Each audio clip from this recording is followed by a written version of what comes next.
How to kill ball moths. Ball moths can be quite the nuisance for people living in the southern part of the United States, as well as those as far south as Chile.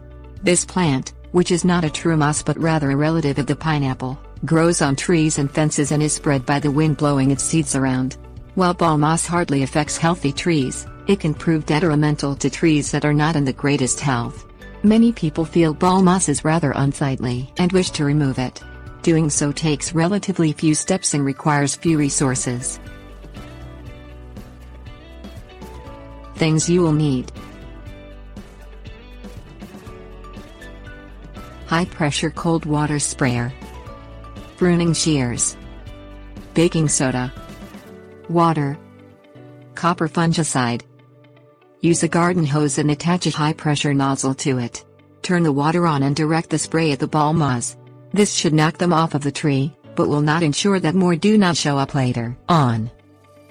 Use your pruning shears to remove any and all dead wood from your trees. Ball moss tends to grow on dead or dying limbs, so removing them will decrease your odds of the ball moss returning. Mix up a mixture of baking soda and water. You will need ½ pound of baking soda for every 1 gallon of water.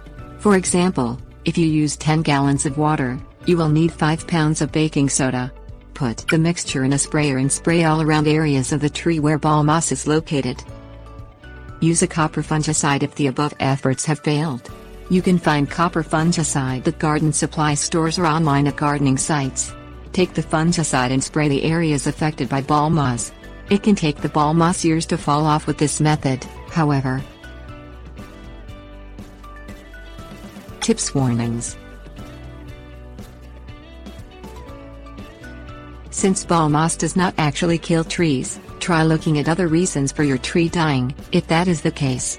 Only use pruning wound paint when dealing with trees that may be infected with oak wilt disease, or you may do more harm than good. Contact a licensed landscaper if you cannot control the ball moss on your own to avoid damage to your trees. Copper fungicides can stain sidewalks blue. Avoid spraying the ground as much as possible. When using the high-powered water spray, take care not to blow off any bark or break any limbs.